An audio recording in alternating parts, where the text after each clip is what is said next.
로마서 7장 1절부터 6절까지 보겠습니다. 시작.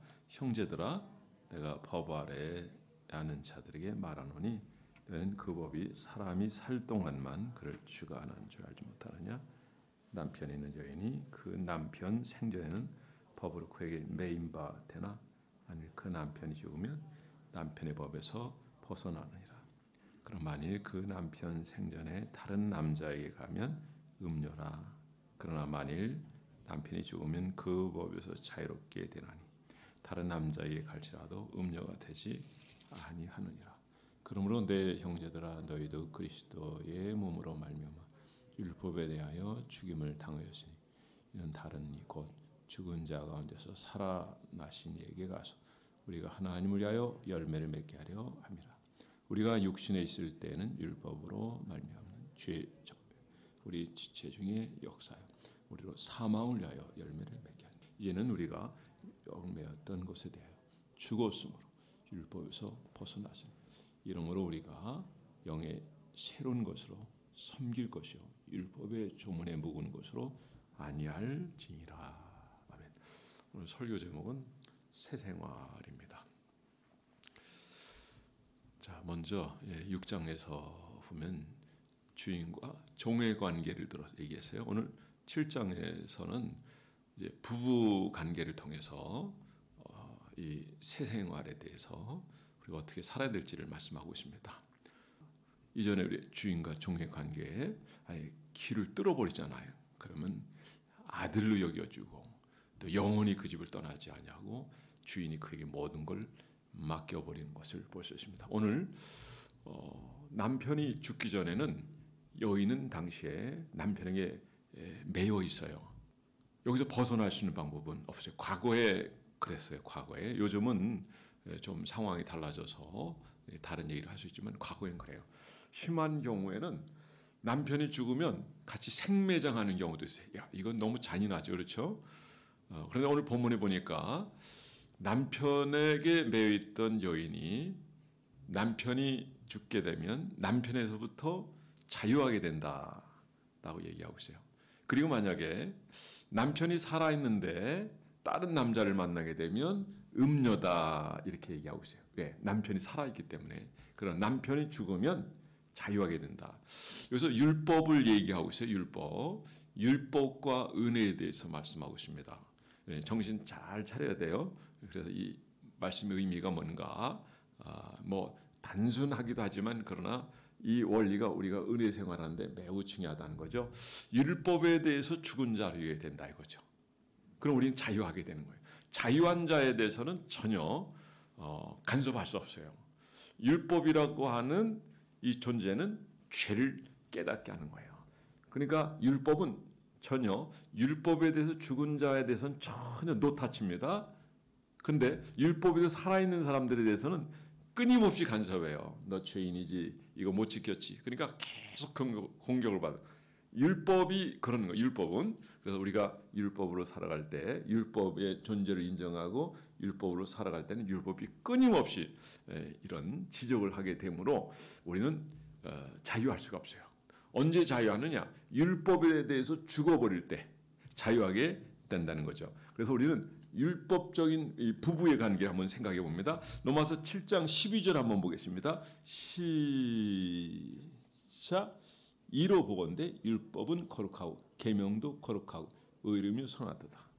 그런데 이것이 살아있고 우리가 여기에 대해 살아있으면 우리가 여기서 자유할 수 없어요. 주님 우리들에게 뭘 주세요? 자신을 주시고 은혜를 주셔서 죄에서부터 자유하게 되고 또 은혜로 살아갈 수 있도록 하시는 분 주님이에요. 여기는 이제 은혜이기도 하지만 주님 자신을 얘기하는 것입니다. 하나님께서 이스라엘에게 모세를 통해 율법을 주신 목적은 범죄하면서도 죄를 알지 못하는 그들에게 이건 죄야라고 알려주는 거예요. 어디까지나 행위 언약이지 구원의 도리가 아니에요. 그래서 사실은 율법을 지켜 구원을 받는다. 이거는 있을 수 없어요. 또 성경도 이걸 얘기하고 있어요. 그러니까 율법은 우리는 죄인이구나라고 하는 걸 깨달아요. 자, 법이 있죠. 교통법이 있고 이 사회법이 있죠. 그러니까 법전이 있잖아요. 법전이 있으면 이 법들은 결국 규정을 해놨기 때문에 거기에 걸리면 다 죄가 되는 거예요. 근데 그게 없으면 죄가 안 되는 거예요. 율법도 마찬가지. 율법에 이렇게 규정을 해놓으니까 우리가 죄인이 되는 거예요. 그러니까 율법에 대해서 살아있는 자는 율법이 종이 될 수밖에 없고, 율법에 대해서 죽은 자가 될 때는 율법에서 자유하게 되고, 우리는 그리스도와 합하여 새 생활을 할 수 있다 이거죠. 어거스틴은 그런 얘기를 했습니다. 어떤 얘기냐면 어거스틴은 우리가 새 생활을 어떻게 하느냐, 죄에 대해서 죽은 자를, 율법에 대해서 죽은 자로 여기고 또 주님에 대해서 산 자로 여길 때 가능하다라고 얘기하는 걸 볼 수 있습니다. 그래서 우리는 여기서 부부관계를 통해서 잘 얘기하고 있는 걸 볼 수 있습니다. 결국 종속관계요. 그러나 그 관계는 남편이 죽으면 자유하게 된다. 신명기 24장 1절부터 4절을 보면 남편은 아내와 이혼할 수 있어도 아내가 스스로 이혼할 수 없어요. 특히 유교 문화권에서는 그래요. 물론 남편 생전에 다른 남자를 따르면 역시 앞에도 기록이 되어 있지만 음녀가 되는 거예요. 음녀가. 그러나 남편이 없으면 상관없어요. 여기서 법으로부터 자유한다는 말은 그 법을 폐기시킨다는 것이 아니고, 과거에는 즉 남편이 살아있는 동안에는 법의 속박에 있었지만 남편이 없으니까 거기서부터 자유한다. 그래서 우리가 율법에서부터 자유하게 되는 것은 율법을 거기에 대해서 죽은 자로 여기는 겁니다. 자, 어디에서 살아난 자로 여겨야 되냐면 주님에 대해서, 은혜에 대해서 살아있는 자로 여겨야 됩니다. 우리가 사실 주님의 은혜가 아니면 우리는 세상을 할 수가 없어요. 역시 이 율법을 해서 계속 묶이고 또 눌리고 항상 죄의식을 가지고, 그리고 우리가 밝은 삶을 살아가서, 근데 주님이 이 모든 죄를 다 속량해 주신 줄 믿으시기 바랍니다. 그러면 이 죄에서부터 자유하는 거예요. 그리고 은혜의 성령의 법으로 살아가게 된 거죠. 죄는 고백하면 저는 미쁘시고 이로사 모든 부의 소리를 깨끗하게 하신다. 주님이 말씀하셨습니다. 여러분, 남편과 사별한 아내의 예를 들어서 성결의 생활을 지금 얘기하고 있어요. 이전에는 율법과 결혼하는 거예요.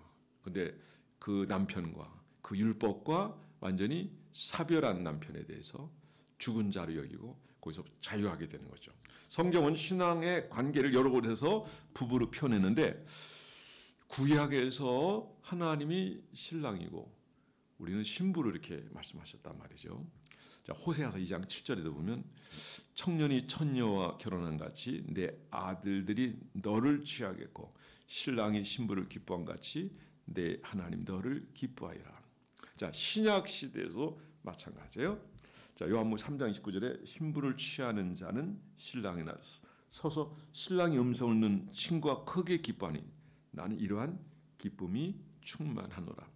자, 여인은 성도를, 전 남편은 율법을, 그리고 새 남편은 누구일 것 같아요? 새 남편이 누구일 것 같아요? 따라서 그리스도. 자, 그러니까 우리가 그리스도와 새 생활을 해야 된다는 거죠. 은혜의 법 아래 우리가 즐겁고 행복한 삶을 살아야 되는데 율법에 묶여 있으면 안 되는 거예요. 율법은 앞서도 말씀드렸지만 이거는 잘못된 거야, 이건 이런 거야, 이건 좀 괜찮네, 이렇게 규정을 짓는 게 율법이라는 거죠. 그래도 율법이 없으면 우리는 죄인인 걸 몰라요. 그래서 사도 바울은 몽학 선생이다. 어디로 가는 몽학 선생이냐?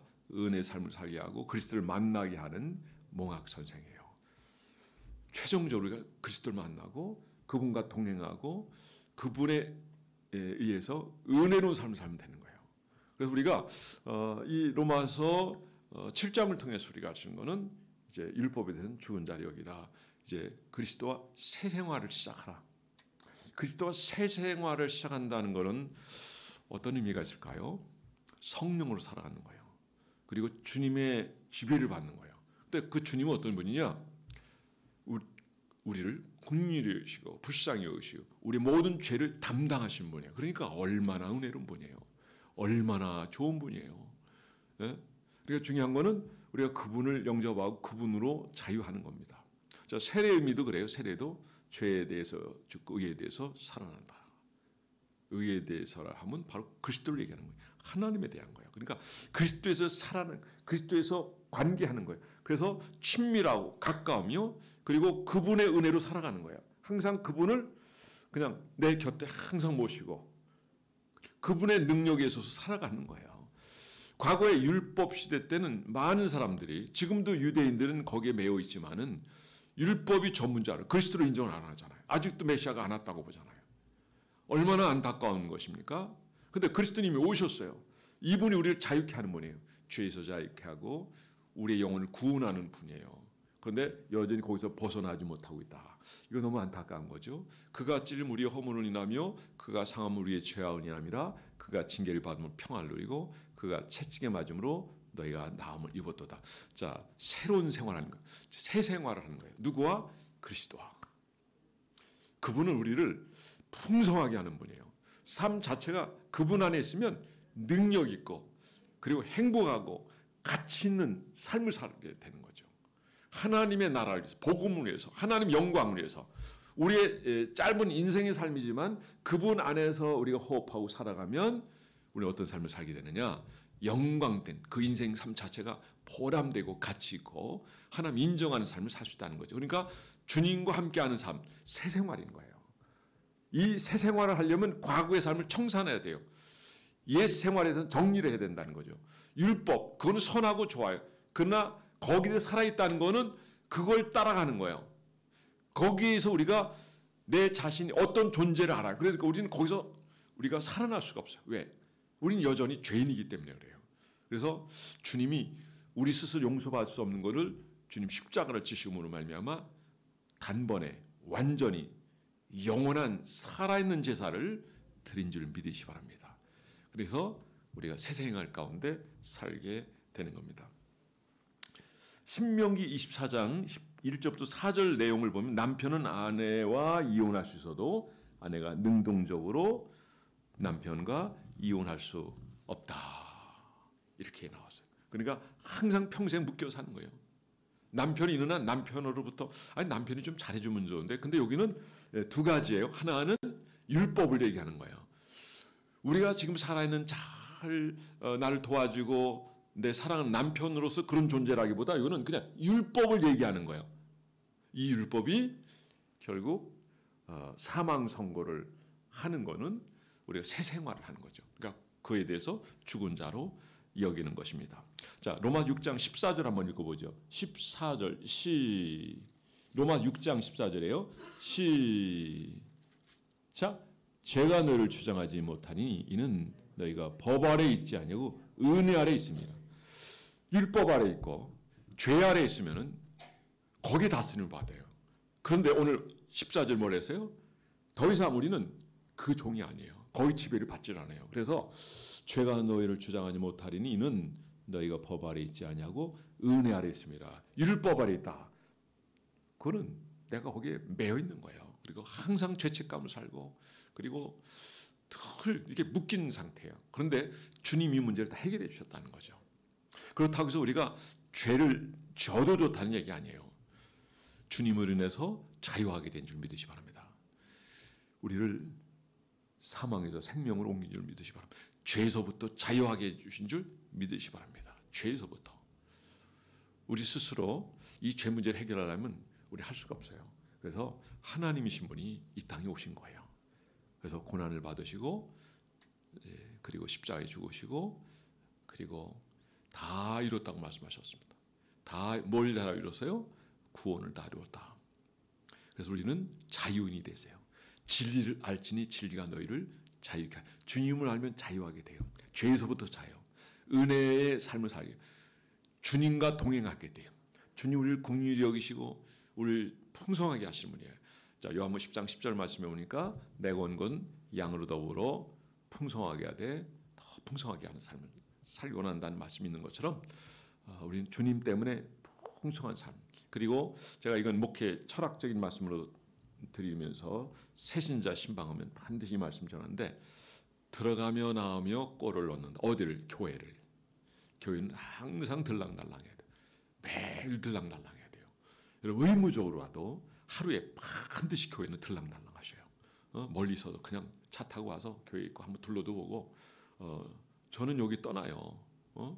떠날 날이 멀지 않았어. 원로 목사가 되고 상황이 여기서 사역하게 된 원로 목사도 있지만 그러나 하나님 또 다른 곳에 보내고 그러면 또 부르시면 이제 천국 가게 되는 거고 그럼 후임자가 이어서 하잖아요. 그러니까 이게 내 재산이 주님의 거고 사실 여러분 청지기인으로서 여러분들이 관리해야 될 부분이에요. 그러니까 우리는 모두가 주인이에요.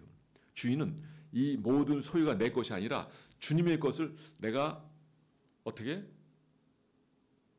관리자로서 선한 관리자로서 하나님 내게 맡겨준 것을 잘 관리해서 주께 이익을 남겨드리면 되는 거예요. 그러니까 여러분들이 교회는 여러분이 늘 가까이 하세요. 매일 들리세요. 매일.